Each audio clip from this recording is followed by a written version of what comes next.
now on to the writing of your comic. Okay. Practice writing. Don't just practice scripting. Don't just practice writing manga. Practice writing novels, poetry, whatever, so that you get better. Learn the basics of writing. Learn good grammar. It's important. It's our friend.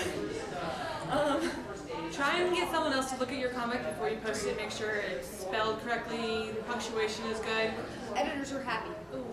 Because it'll alienate people, I know. It makes me cringe. Yes. Yes. Info dumps, don't do them.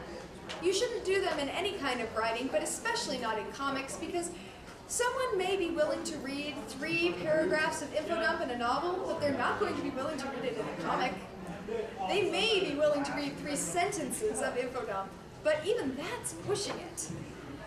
That's comics, you really have to write very succinctly. Yeah, it's better not to have large blocks of text. Yeah, you can circulate it again. Yes. If you have large blocks of text, try doing 2 speech bubbles to break it up some. Just like in writing, you should have a paragraph that takes up the whole page, break it up into a few. I know that when I'm reading comics, if I get this sudden block, I'm like, ugh, I can't read that, and I start like not feeling like reading comics anymore. This is kind of sad. But keep it succinct. When I'm writing like straight prose, it's all detailed, and then I'm like, I gotta cut this out, cut that out, cut out, cut out. And what you need to do is your art needs to show what's going on, and then the dialogue gets the character development. Don't be afraid to experiment with things you don't do well. Now, I don't recommend playing to your weaknesses. That's not really the brightest thing you can do. But don't only play to your strengths. I have a friend that believed she couldn't draw right profiles well, so she drew all profiles in left profile and then flipped them if she needed them to be right profile. She didn't learn anything. It looked slightly better than it would have if she tried to draw it in the way that she was bad at, but in the long term, that damaged her art, and it certainly didn't get better over time. So Push yourself. don't be afraid to do things you're bad at. Try not to do that exclusively, but don't be afraid. Also, there is absolutely nothing wrong with experimenting with things that you don't intend to show people. I have sometimes written stories specifically because I know I'm bad at something, and so I know it's going to be horrible, but I want to get better. I don't recommend making that an opus that's going to be epic and take up the next 10 years of your life. Better to do, say, a short story for that sort of experiment. But don't be afraid to do that. That's actually a very healthy thing to do. Let's see. Let's talk about where you get your ideas. Okay. An author, Gillian Rubinstein, an Australian author, was once asked, "Where do you get your ideas?" She said, "In the tomato soup." And they said, "The tomato soup?" She said, "Yes. Every time I'm stirring the tomato soup, I get story ideas." Now, the thing is, ideas come from everywhere.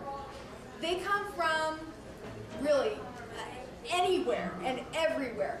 The way you get your ideas is by training yourself to notice them. So, train yourself to think, what if?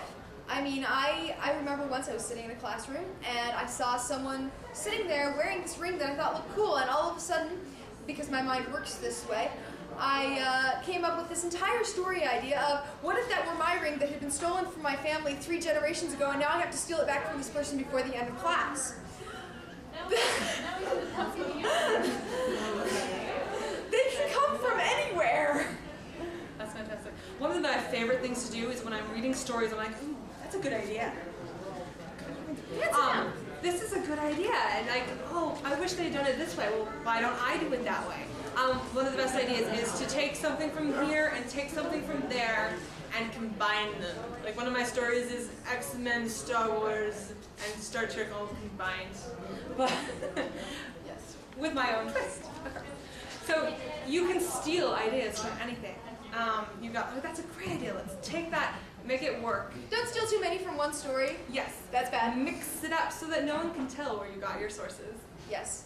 Yes, people usually cannot tell where I originally got my ideas for things because I go through about 10 drafts, and some of them are really obscure and strange that make no sense, like a science fiction story I once wrote when I was 11 that originally came from Power Rangers.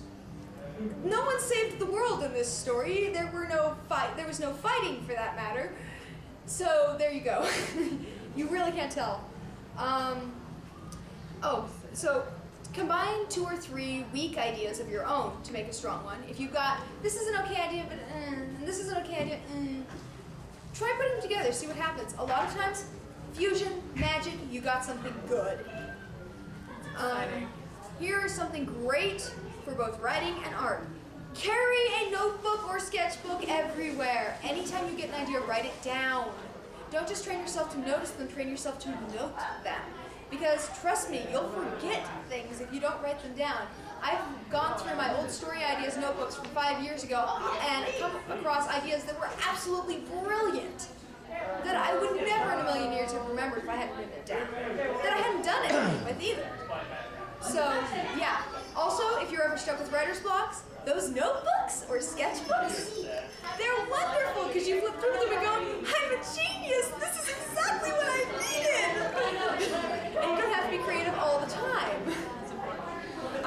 Also, be a reader. If you're writing, if you're creating comics, read manga, read what is being made right now, read the webcomics. When I first started 8 years ago, whatever, I had never read comics, but I discovered webcomics. I was like, ooh, I love this, I want to do this. And so I started making my own, and then someone was like, well, why don't you put some action lines in there? And I'm like, action lines? What are action lines?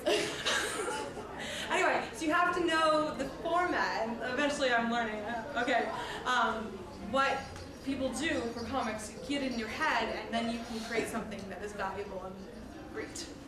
If you've got writer's block, several things can help with that. First of all, flip through your old ideas. Great thing to do. Second, take a break and read.